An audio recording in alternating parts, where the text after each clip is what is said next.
Mitäs se alue- ja kuntavaaliehdokas Jaakkola täällä istuu? Moikka moikka.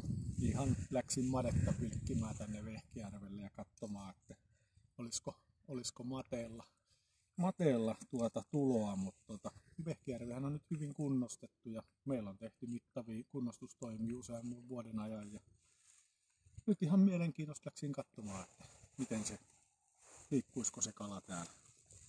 Toistaiseksi ei ole tullut mitään, mutta ihan hauskaa on tömisyttää ja katsoa ja istuskella tässä iltaa. Kyllähän tässä viihtyy ja tykkään olla tietysti ulkona ja muutenkin.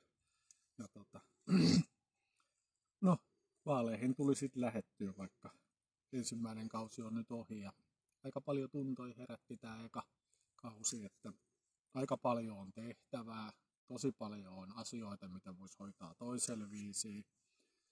Asioita on hoidettu ehkä vähän liikaakin sillä viisiin kabinetissa salaa, mitä olisin halunnut tehdä toisiin. Ja tuntuu, että annettavaa on ja mielenkiinnolla nyt sitten, tuntuu, että tuliko matikka lipan päälle, mutta ei tullut. No, kuitenkin niin aika mielenkiinnolla odotan, että mitä tää tuo tullessaan sitten tää uusi kausi, jos sinne pääsee ja äänestäjät sen suo. Että uusia hommiahan tässä tuli se, että tuli vähän leirinvaihtoa ja tosin nyt täällä on, niin kuin lupasin kuntalaisille, että tämän suoritan loppuun saakka ja sillähän tässä mennään. Ja sitten vaaleissa katsotaan, että miten on hommani hoitanut tämän 4 vuoden aikana. Että onko siinä manttaali, onko kortit sellaiset, että on kuntalaiset katsonut, että he on saanut sitä, mitä he äänesti ja mies on ollut ja hoitanut asiat niin kuin he niin kuin toivoo, että jos ei ole hoitanut, niin ei varmaan tule ääniäkään ja sitten jää rannalle ja hoitaa sitten muut tämä minun tonttini, että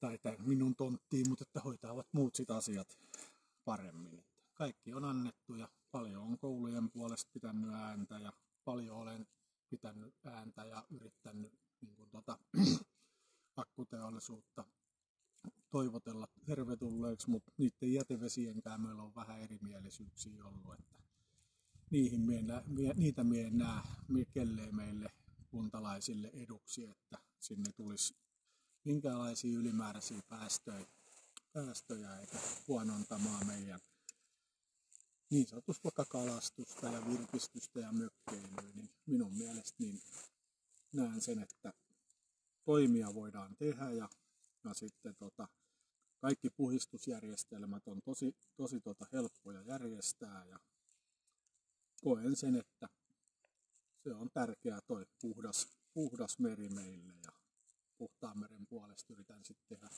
töitä, jos valitaan jatkokaudelle ja tosi lähipalvelut on tosi tärkeää ja sitten aluevaltuutettuna, kun olen päässyt uuraamaan aika paljon, kun varsinainen jäsen on ollut pois, niin siellä olen vähän päässyt katselemaan, että miten se menee ja mun mielestä siinä on ja paljon asioita, mitä voitaisiin tehdä toisin. Että politiikka turhaa ohjaa, siellä on paljon turhia virkamiehiä, mutta että toivon, että löytyisi sellainen kiva yhteinen sävel kaikkien puolueiden kesken lähteviä maa-asioita sitten eteenpäin, niin aluevaaleissa kuin kuntavaaleissa. Ei mitään, hei, jatka siellä ja matkaa ja minä jatkan täällä hiljaisuudessa istuskelua ja kattelen ja kuuntelen, kun hiljasta täällä on, tuolla on laavu, energialaavu on tuolla Kurkisuussa ja siellä on pienet tulet, mutta en tiedä ketä on. Rauhallista tää. Ihanaa vaalien aikaa ja katsotaan kuinka meidän käy ja miten vaalit menee. Kiitos ja moi!